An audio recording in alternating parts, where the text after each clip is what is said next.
Hi, friends. Thanks for joining us. Do us a huge favor and smash that subscribe or follow button, depending on what platform you're on. It really helps the channel grow. It really helps us get the word out. Benny, where can they find us on social media? Yeah, you can find us Ray Benny Sports. We're on Twitter, Facebook, Instagram, TikTok. Check us out also on Reddit and Discord, and leave us a rating on your favorite podcast provider. Yeah, let's get right into the Winnipeg Jets playoff talk, brought to you by Fahrenheit Airbrushing. Stand out on the ice, pavement, or the field with a custom airbrushed helmet or goalie mask. A local Manitoba business with affordable solutions for any project. Check out Fahrenheit Airbrushing on Facebook or give them a call at 204-891-7431. And tell them Ray and Benny sent you. I wonder if he's getting orders for a lot of whiteout gear. Yeah, that'd be a good idea. I know he's done some stuff like that in the past for someone. Maybe probably in that 27-18 run, I think he had spray painted or painted on the back of someone's, like the painter outfit kind of thing, right? He had done the Jets logo and stuff like that on there. So yeah, you can definitely do that too. Oh yeah, you should get like a custom whiteout helmet made. Yeah, that'd be good. That would be a good idea. Yeah, man. Let's get into it. Let's review games 1 and 2, thoughts and concerns, and then we'll talk about the star performer. Obviously, huge differences between game 1 and game 2. It looked like in between those two games, one team looked at the tape and watched it well and fixed problems that they had in game 1, and looked at the other team, expected that the previous night's formula would work and stuck to it and didn't address any of the issues in game 1. Oh, what are your thoughts and concerns? I was pretty optimistic after that 7-6 win, cautiously, and now I'm kind of on the back of my heels after this 5-2 loss. Yeah, even during that 7-6 win, even though the Jets were up 7-4, 6-3, I always knew in the back of my mind the way things were going and the way, the goaltending was kind of going in that game, that it was going to come down to the wire. And even after Colorado scored with 30 seconds left, still thought, hey, there's a possibility here that Colorado's going to tie it up. I didn't have faith in that. Yes, the Jets got the win, but it wasn't the greatest. You can't run and gun with Colorado and expect to win multiple games like that. And like you say, Colorado kind of figured things out a little bit and locked it down. Plus, they got better goaltending. And Georgiev, I probably didn't say that right again, was a lot more solid last night. But he didn't have to make a lot of the saves that kind of Hellebuyck was looking at. A lot of stuff was, he had a clear looks. His defense was making it easier for him, and Colorado as a whole was making it easier for him because they knew they have to support this guy in order to win this series. Now the Jets are going to need to do that as well to support Hellebuyck and be able to come back and win this series as well. Yeah, they somehow survived being outshot 46-23 in that first game, being outplayed with those high danger shots, high danger opportunities, 17-9 in game 1. And then you knew that style of play could not be sustained, and that showed in game 2, and they gave up 19 high danger chances. So they really got to lock it down on that 5-on-5 play. Their bread and butter seems to have totally gone, and it kind of looks like what some folks have been saying too. I agree with that beginning of the Vegas series. They looked great. They came out with a lot of energy. In game 2, they got shut down and couldn't figure it out. So, yeah, it looks like the other teams are making adjustments, and the Jets are kind of like, hey, we won game 1. It worked. Let's stick to it again. We'll keep everyone the same. It's not going to work. That Colorado forecheck is on the Jets quickly, which is and the Jets D is struggling to get that puck out. Minus Morrissey, the rest of these guys almost cannot make a pass to save your life. Even in yesterday's game, DeMello, it was a 4-on-4 where he had, I think, McKinnon on him.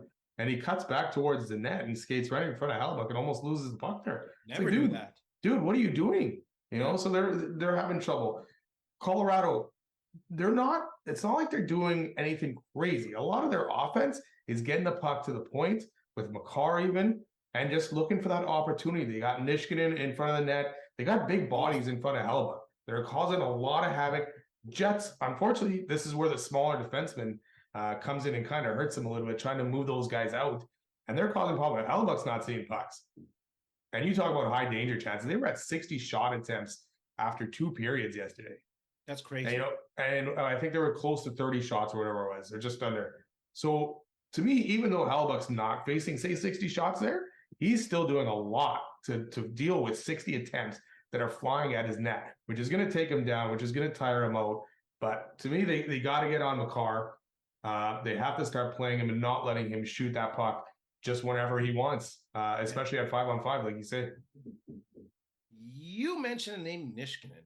He is going to be an issue all series long. He's going to be a big issue. Also physically, that dude plays with speed. He plays with size, and he plays with hands. And with him actually moving up on the first line with Drouin being injured, that might be of benefit because he's adding a totally new wrinkle to what McKinnon does. Like, dude can change a game with that size and that speed. Yeah, for him, it's just basically go park yourself in front of Hellebuyck, let Rantanen and McKinnon and Makar do their thing, and pucks will come that way and just be ready to tip it. You know, just cause havoc in front of the net, and it's working so far. So they just need an answer for that. And like you say, they have Niskanen. We have Toffoli, who unfortunately has been fairly invisible here for these first two games, along with that whole second line. Yeah. So you're not going to win very many games when your second line is not contributing. Right, last night they needed it. They needed help from that second line, and they didn't find it. Meanwhile, Niskanen potted a second one off a tip there, right? So those guys really need to pick it up. Monahan, Toffoli, and Ehlers. And that fourth goal, backbreaker. Because you have 12 seconds left, 6 seconds, Manson gets it, 6 seconds left, he scores. Ehlers, I don't know what you're doing, man. You're on the ice. Maybe put it under your body. Do something. Fall on it. Monahan's going off for a change. Velarde, it's just like, it was a mess, and it was a terrible goal to give up, and it was basically end of the game right there because there wasn't much of a pushback in that third period by the Jets. Yeah, and not to, pile onto Ehlers, but in this particular game and on that particular shift where he lost the battle against the boards, which caused that turnover, which the Avs turned around to, he hasn't been looking too effective. He's been looks like he's trying to do a little too much in the neutral zone. We heard bonus talk when they're in their losing streak that we have people trying to skate through 1 to 4 players trying to open stuff up, and it doesn't work. And that's what it kind of looked like because the Jets really can't get anything going in the neutral zone and moving the puck. Like you said, with their defense not being able to move the puck or help out, they have just been stymied in the neutral zone. They can't even get it over the red line. Yeah, and if they do, they barely get it over, and it's turned back right away anyways, whereas Colorado's spending, a minute or a minute and a half in the Jets zone moving things around, and the Jets get in there, they lose it, and it's right back down there again.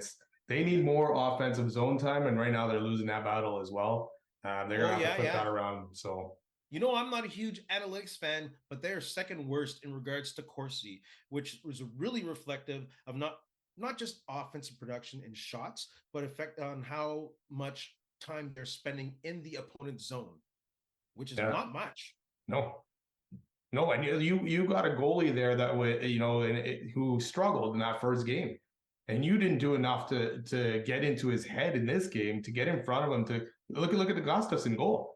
It was a scramble in front of the net, and it led to an open opportunity there, right? Exactly. How many other times did they do that the rest of the game?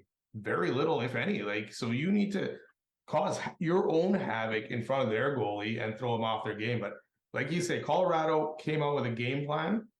Bednar outcoached Bowness yesterday. Bowness is too concerned right now about line matching, and Samberg and Stanley, they've been pinned in their own zone multiple times and struggled quite a bit. And Samberg has had a pretty good year. But so far, and even that one goal in game 1 where he tried to cut in front of the net and gave it away, and it led to a goal. That was a big mistake. And Ellie too last night on that giveaway. The guy comes out, he's done well playing the puck since that Vegas series a few years ago, but he's still like, I don't know what it is. It's like playoffs come and the brain farts come for Hellebuyck. That was a horrible one. Not only did it show, not just only, it showed that ferocious Colorado forecheck. Yeah.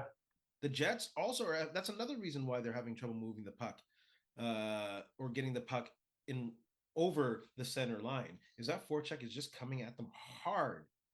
Yep. And you see the effort by both teams right there. The Jets forecheck takes it easy, allows Colorado to move it. Colorado's for the most part, theirs is, but Colorado all the time, every shift, their guy is in hard in that zone and forcing the Jets to make a bad pass or a bad play. And it's happened multiple times. So the Jets are going to have to clean that up. But it's 1-1 in the series. It's not all doom and gloom. But big test here coming up in Colorado, and I don't know. Like, do you factor in the time of the game at all? Screws up the Jets at all? Like it's like the game starts at 8:45. The Jets started to struggle, say at the 10:30 Winnipeg mark.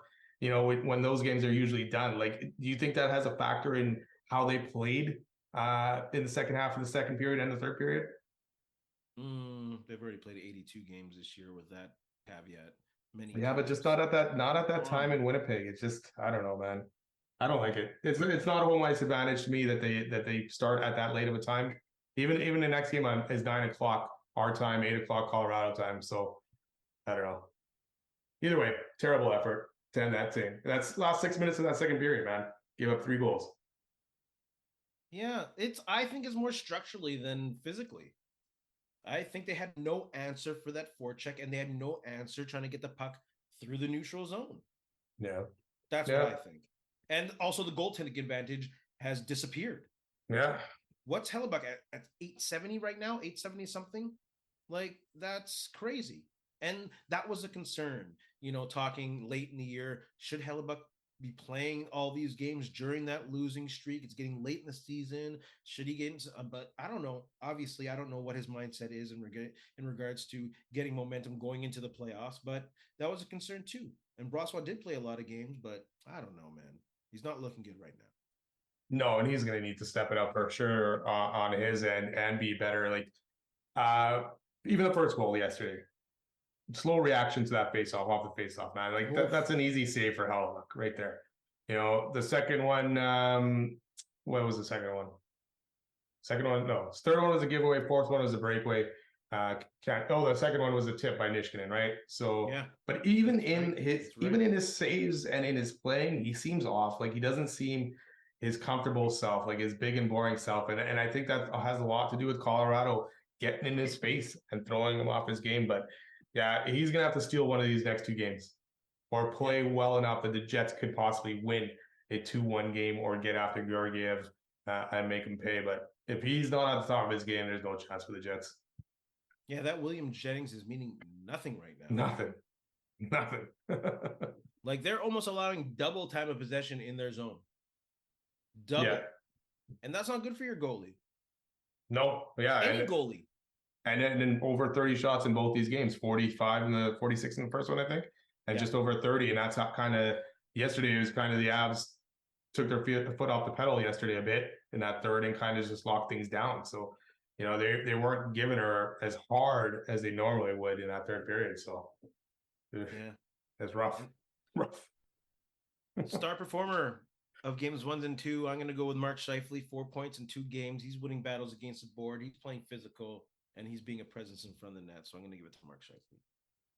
I'm going to go with Josh Morrissey. Just to me, he's been the most consistent guy out there. In both of these games, whereas, Scheifele, Connor, yes, they've got 4 points each, but in some shifts they're dogging it kind of thing.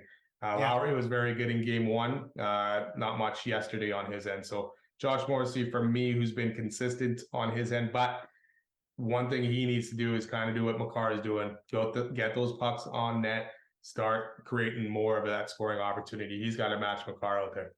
Well, that goal that he had that went top corner there when they had like 4 guys in front of Georgiev's face. Yeah. Like, they just got to shoot. And I know it's annoying to hear fans say, shoot, but they have to. Yes. Yeah. Throw the pucks on the net. Gustafsson goal. It was set up by a shot and a rebound. And Colorado's inability to clear bodies from in front of the net. They're a very good defensive team. Yeah. But size-wise and being able to clear the net, they've shown that they're not very good at that. Yeah, it's funny when you say the offensive team, like, how many times have their D been further in the Jets' O zone than some of their forwards? Like, even Taves was down there last night and Makar, and it's like, oh, wow. Well, Sean Walker, how many times did he make those rushes? Like, it's wild to see it. And it's fun to watch in a way, but it's not fun because they're going against the Jets, right? So, and the Jets are just allowing them. Sorry about that. Go ahead. Yeah, no, go ahead. Yeah, I agree on what you're saying too. Go ahead. The Jets are just allowing them to skate through the neutral zone. Yeah. No physical resistance to them. Their forecheck is weak. Usually it's one man and no one else supporting. The three other guys are already at the center line when this one guy's just chipping away and there's no one there to support that forecheck. Yeah.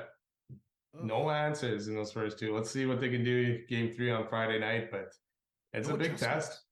No, none.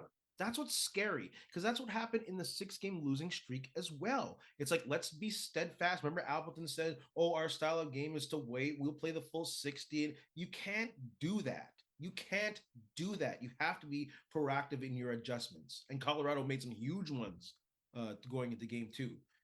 Like their forecheck was crazy, and they let the Jets, or they didn't let the Jets even get to their blue line untouched, which is the forecheck. So. It's crazy how that momentum yesterday kind of flipped, right? Because Kyle Connor takes that penalty with the high stick. 4 minutes, Jets kill it off. Scheifele scores, and that crowd is buzzing. Everyone's going nuts. Jets kind of controlled the play for a bit. Connor hits the inside of the post. Like, you think that goes in, it's 3-1 Jets, right? Yeah. Like inches. He misses. Colorado scores shortly thereafter. Then the Hellebuyck giveaway, and then that last one. It's just like things just ended pretty quickly for the Jets there after that goal post by Connor, and that's unfortunate to see that, right? And maybe the Hellebuyck gaff, kind of messed them up, because maybe without that. But then again, the fourth goal was another mess up by guys. So I don't know, man. It's just too many mistakes last night, and they couldn't overcome it. Got to get by that game now and move on to game 3 and pick it back up again. And also, it looks like Colorado's letting them have puck possession over the faceoff circle and at the blue line. Go ahead. If you want to pass it back and forth there above the faceoff circles and at the blue line, do what you want. But they're not giving the Jets anything in regards to after that, in the corners or nothing. They're locking that down so the Jets can't figure offensively anything out, and they won't shoot. Yeah, especially on the power play.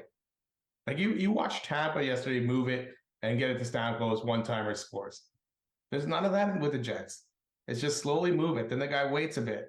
Then he might shoot.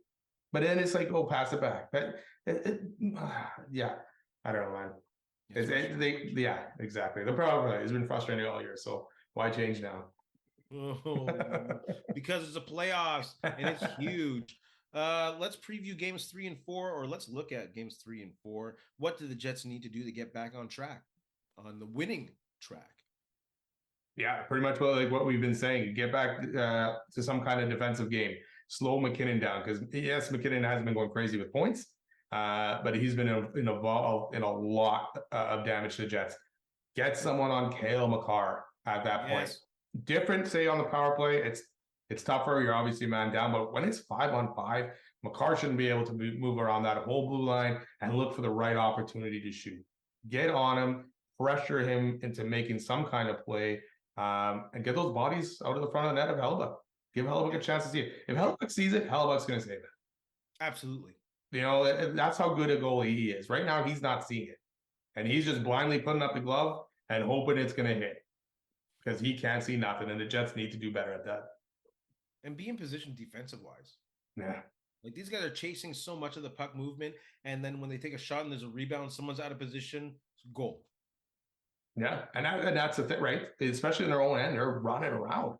They're running around like crazy, and Samberg, Stanley, like Demko to me has not looked good. Really, no one on defense besides Josh Morrissey to me has looked good. Dylan, you're big, man. Start being physical. Start using that body. And if these guys aren't, time for Miller to get in this lineup or Schmidt to get in this lineup and see what they can do. They're going toe-to-toe with them check-wise, but I think still Colorado's definitely winning the physical battle when they have to win them. Yep. Line 2. Don't forget line 2, man. This is your time. We traded a first for Monahan. We made a couple other draft pick trades for Toffoli. Time for these guys to step up and show why we traded for them. I kept hearing how Toffoli is a playoff performer. Well, here's your time, man. Time to step up and show what you can do. Monahan's had a couple opportunities, unable to finish. Same with Ehlers. But yeah, like you say, Ehlers is just kind of making mistakes, blind passes that haven't really worked out too well this season. But he still continues to do them. So I'm hoping these guys can step it up in the next 2 games on the road and help the Jets at least secure one of these victories. They have to figure out the dump and chase, because they cannot walk through this Colorado team to create offensive opportunities. They got to dump that puck in their zone. They got to chase it and win the fucking bat. win the battles on the boards. I'm just saying I'm getting all excited now because I think they can. I think they can lock down and they can win these games in Colorado. It's just they were totally outbeaten and they couldn't figure stuff out and they would refuse to dump it in and chase it for some reason. Why don't you do that? Again, going back to the 6-game losing streak, a lot of the teams seem to play a 1-3-1 where they fill up the neutral zone and they can't get it. So then dump it and chase it. Let's use that speed. You have big guys like Toffoli also who can barrel into the corners and win those battles. Scheifele has been winning those battles this series. So why not do that? Why not? That's the thing. You have to get in there and punish that Colorado D and make them think twice, like Colorado is doing to the Jets. Right. Exactly. So yeah, it'll be an interesting games on the road. Colorado's fans are gonna be pumped up.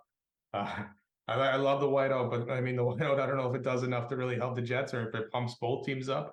Colorado has come out flying. Like even in game 1 with that crowd buzzing, Colorado came out flying. And it's funny to watch. It's like, okay, is the crowd helping the Jets or helping both teams, right? Because even Bednar said he got goosebumps, right? So if he's getting goosebumps, what are the players feeling? What better feeling right now is to hear this crowd cheering and to be able to possibly shut them up, right? So that's going to give Colorado some extra motivation there as well, and then the chance, right? The chance at the goalie. I love it, but sometimes that kind of pumps up the other team or motivates the other team to beat you or play a little bit harder. So that whiteout crowd or the Jets home crowd, the Jets need to start taking advantage of that more than they have. Even going back to 1.0. If we go back to 1.0 playoff luck, it's not looking good. No. Who needs to step up? I'm going to say Hellebuyck. That 870 save percentage over the first 2 games is not very good. And obviously the penultimate, is that the word, moment, is that forecheck when he gave it up. Was it Parise who got in his face on that one? No, Parise scored. Started with a T, the guy, Tyrion or something, that took the puck away from him. So... any which way, not good. So I do. Oh, sorry. I do agree on that. Hellebuyck needs to step up. He needs to be big in these games. Give the Jets an opportunity. Along with him, that line too needs to pot a couple goals here and there and start taking over some of the play and force Colorado to make mistakes. So hopefully these guys can get it going because line 4 has done their job. Line 4, and they've contributed at least a goal in each of these games. Yeah. Line 3 had goals in the first game, and they're doing their job trying to shut down McKinnon. So line 1's been scoring. Job shutting down McKinnon. Yeah. So now it's time. It's time for line 2 to take advantage. Like if you looked at the Colorado forwards, yes, top end, they're way better than the Jets. Depth wise, the Jets should be better forward wise. Yeah. But right now, Colorado looks better there as well. So then, can Helly carry the team in the playoffs? I still have faith in the guy. I still think he can do it. I still think he can bounce back, and he's going to need to do it tomorrow night because you're on social media. Everyone's calling for Laurent Brossoit to play, but I don't think Brossoit is going to do any better with the amount of shots and opportunities that they've been giving up in these 2 games. No. Went back and looked at some of the numbers for Hellebuyck. In the last 25 playoff games since that playoff run, the Jets have given up over 30 shots, 18 out of those 25 games. 5 times over 40. And Hellebuyck still is at a 908 out of all of that. So he's facing a lot of rubber. So yes, he needs to be better, but the team needs to get those shot totals down to a manageable, say mid-20s. And let Hellebuyck see the puck, and he'll do well enough to carry them and help carry them as well. But this is critical time for him. Yes, especially going into Colorado. I think he definitely can carry the team, and this is where he earns that money. Colorado won 31 out of 41 at home. The Jets won 28 on the road, though, including OT wins. So they can also win on the road. So if Hellebuyck gets back to form and they play that 5-on-5 shutdown system defense that they had during the year, then yes, he can carry the team. Will we see Logan Stanley and Samberg together in game 3? I think they really need to get Schmidt in there to open up the offense, to be honest with you. And I'm sure a lot of people in Jets Nation will disagree with that. But I think they need someone with a little bit of offensive vision on the back end there that can open things up. And one of them would have to be sacrificed for that. And I'd probably say it's Stanley because I think they're already going toe-to-toe physically with them. And that's what Stanley really brings right now. So I think they're okay with that, but I think they need to bring in Schmidt for some offense. Ugh. Yeah, and I think maybe Stanley's a big guy, and he gets physical at times, but he's not physical enough right now in front of the net. You got to make Colorado pay for standing in front of the net, and they let it go in the playoffs, right? We've seen Ben Sherrod do it lots of times, right, where he's just taking advantage of knowing that for the most part he may take one penalty out of 10 times that he does this, where he beats the guy after the whistle basically in front of the net. They need to do that, and if it's Schmidt or Miller, one of these guys needs to come in and step in right now because that third pairing of Samberg and Stanley has struggled. So one of those guys do need to come out, and most likely going to be Stanley. So, I mean, every time the puck's in our end, I'm holding my breath with those guys on the ice. And I've done it too, even with Dylan and Pionk. Because Pionk, to me, I don't know why he gets a free pass every time, this guy. He's struggled and has not looked good for this last half of the season, but has never been taken out. So we know those guys are not going to change. So yeah. Some changes need to be made back there, and I'm sure Stanley is going to be the one coming out. Just mind-boggling, especially since the All-Star break. Mind-boggling. Or maybe just the last month of the season. Yeah, it's probably a little bit longer than that, but yeah. Okay, fair enough. Jets fans, put your thoughts in the comment section below. Let's talk some CFL football. Draft coming up, but you probably never know it. Ideas to market the CFL draft better. Do you want to go first on this? No, you go ahead. Well, first off, I think it's a travesty. What's the date here now? April 24th. We're coming up to June. That the CFL is not even on the TSN banner for the leagues that they have news on. It's NHL, NBA, MLB, NFL, golf, and then F1. And then CFL is buried in the more tab. Are you kidding me? You are the only media outlet that televises CFL games, and you don't even have them on your main banner. That's like ESPN not having the NFL on their banner. The NFL is number one on their banner, by the way. So not to have that already shows us what priority the CFL is on TSN. Like, there's no real hardcore video of position breakdowns. I don't know. It just pisses me off, man. Pisses me off. There's not enough coverage. There's nothing about what the panel has to say. They're going to bring them in last minute, and then we hear it. No breakdowns on team needs and targets as the main media outlet of the CFL. It's a failure on all fronts. Again. Yeah, and I'm right now, I'm on TSN looking, and 1-2 stories maybe, and this is back March 29th of CFL draftees, really, and the news that came out today. That's really it. So there's nothing in there. Good news that they are televising round 1 and 2, but like you say, marketing wise, I didn't even know that it was on until I saw an article today that it was actually going to be televised by TSN. But I mean, yeah, like you say, throw some player profiling out there. Get guys talking about it. Even doing a half an hour show, because you don't have hockey right now. So every period or whatever they're doing the insider talk stuff. Yeah. Well, why can't you have a half an hour show or even 15 minutes of a show dedicated to some drafting profiles? Right? Get this out there. Get the guys, get the panel out there and discussing this. But yeah, again, it's another failure on this part to try and build a league. And I give it to the CFL too. Like, what are you guys doing to try and build this thing up? You got the news circulating of Chad Kelly. You got the news today of Shawn Lemon. It's not good news. You need to build up some better news and some good news. And what other way to do it with some fresh bodies that are going to come into this league and guys that are looking to make an opportunity. But yeah, like you say, again, CFL dropping the ball. Uncle Randy not doing his good enough job there as CFL commish. And there's no backing. Even 3 Down Nation, I haven't seen any articles about mock drafts or anything. Whereas NFL for the last month, that's all I've been seeing. Like, the draft is NFL draft tomorrow, right? That's all I've been seeing, like multiple. And I know there's not enough places covering the CFL, so you won't see as much, but you got to get more content out there, right? I don't know. It's frustrating. It's like the CFL takes the media money and they're like, go ahead, do what you want at the bare minimum. And they do.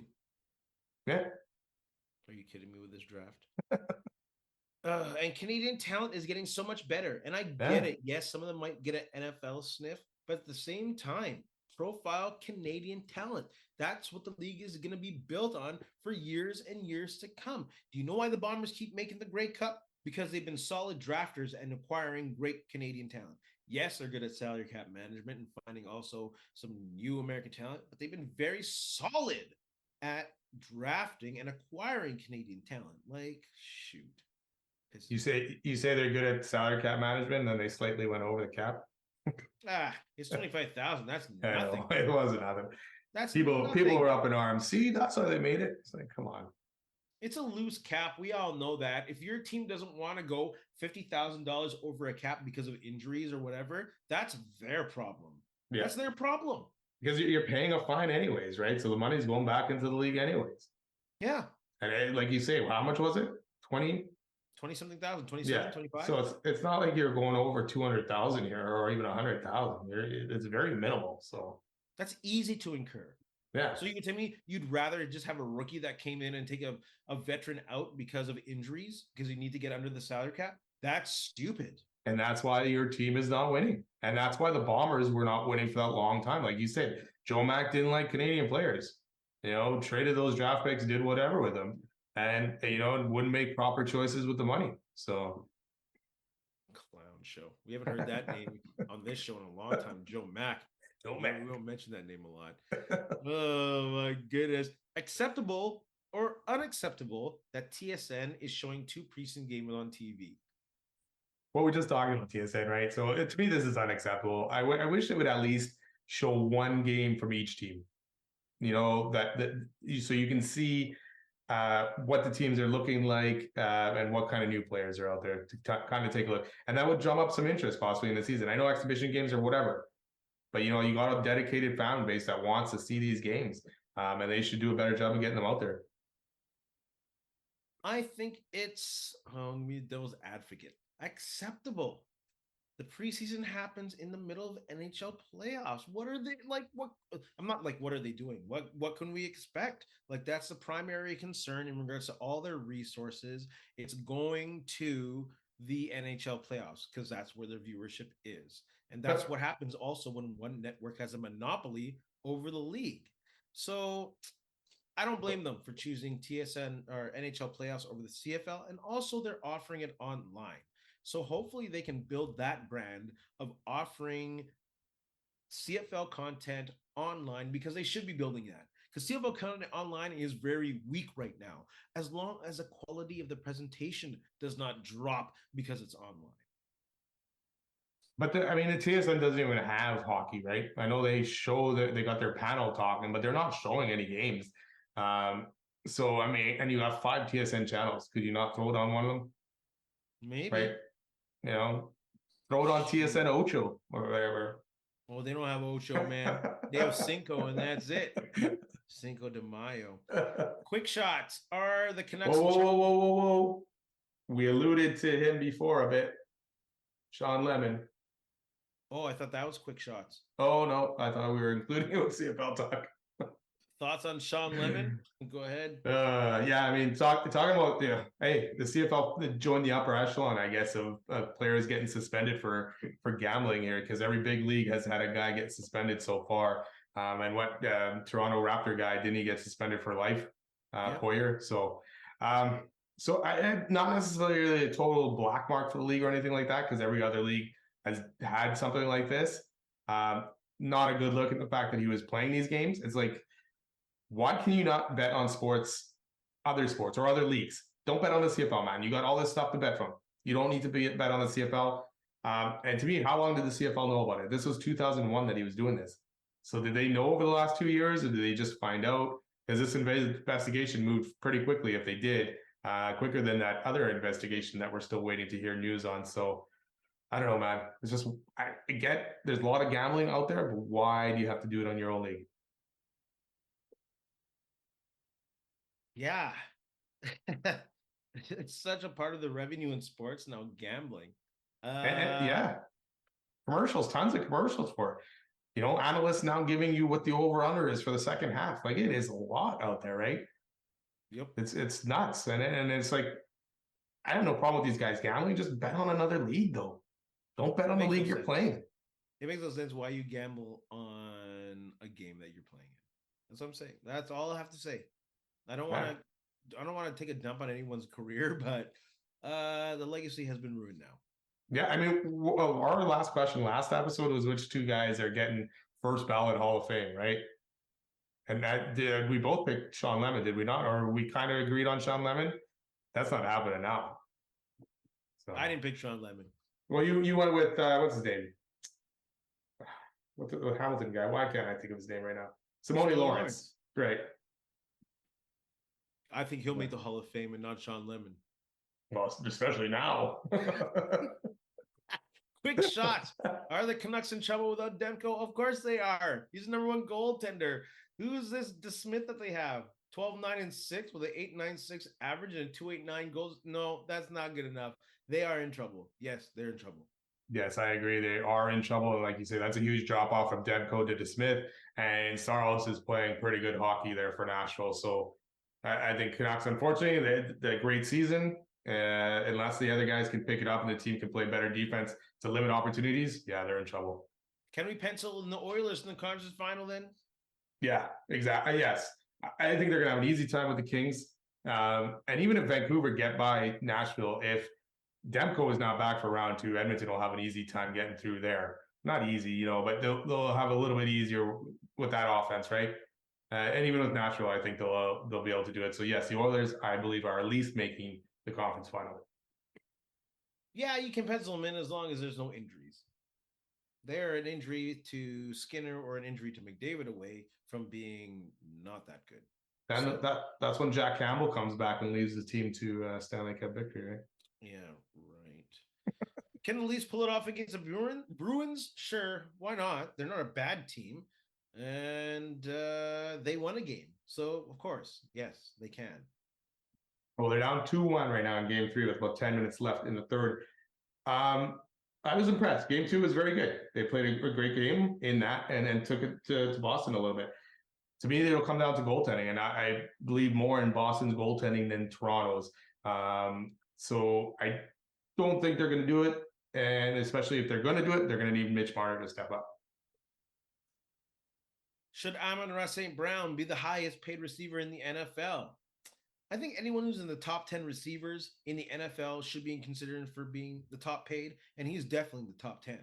Like Jefferson, Lamb, Adams, Tyreek Adams, maybe Diggs, and then him. So if you're in the top 10, yes, you should be considered being the top paid receiver in the league. Yeah, you finished number 3 in yards, partly, Jamar Chase and Jefferson getting hurt last year. But yeah, he's up there. And it's going to be every new receiver that comes up is probably going to make more and more, right? Justin Jefferson, Jamar Chase, they're coming up. Because you still got Devontae Adams right now, who's a very good receiver. CeeDee Lamb had a great year, and he's going to get paid too. So right now, yeah, he is a top paid receiver, and he is a good threat, and he helps Jared Goff out a lot. So for now, he'll be that top guy until Jefferson or Chase gets paid. Yeah, these receivers. I'm surprised this market's got to be in the brink of breaking. It's got to be in the brink of breaking. But when? You still got guys. So you got Brandon Ayuk now, who's looking at this, who wants to get paid close to that. Jamar Chase, Jefferson coming up.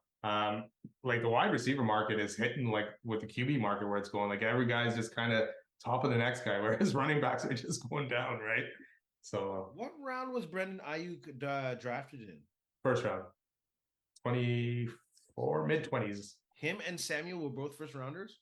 No, Samuel was second round. Oh, so then why are teams tripping? They can get good receivers from 1 to 7 apparently. So I don't know. I don't know why people are paying these receivers that much money. I keep hearing your Steelers are tripping over Ayuk the most of wanting him. Who knows if that's going to happen? But that one team that I keep seeing in play for trading for him is always the Steelers, which to me would be surprising that the Steelers would trade for a guy and then have to pay him that much money. Well, they have cap room right now. With they do situations, and then they can cut him if it doesn't work out. Yeah, but once you pay that, I mean, it's going to hurt a little bit, right? I mean, he's a good receiver. Yeah. There's no question. I don't know if he's there for $25 million a year yet. How many 1,000 yards reception seasons does he have now? 3 in a row? Nope. This was his first one. I don't think he broke 1,000. And I don't think he broke 1,000 2 years ago. And then Shanahan didn't really trust him enough. He was kind of in the doghouse for the first couple of years. I thought he had a streak now of going for 1,000-yard receptions. It's definitely not 3, unless I am wrong and it's 2, but it's definitely not 3. But Steelers, we'll see what they do. Yeah, it'll be an interesting night tomorrow. We'll see what happens with the NFL draft, man. Caleb Yeah, Williams, number 1. We'll see. Unless the Bears screw it up. Benny, you have anything to say there? Oh, they will. You have anything to say to their friends? You know what? Thanks a lot for listening. Don't forget to subscribe and follow. And hopefully next time we record, the Jets are up 3-1. Or at least 2-2. They got to figure it out. They got to figure out how to get that puck in that zone and keep it there. Anyways, in the words of LeVar Burton, we'll see you next time. Hey, friends and neighbors, don't forget to check us out online on Facebook, TikTok, Instagram, and Twitter at Ray Benny Sports. And don't forget to check out our YouTube channel. Leave a like, leave a comment, tell us what you think.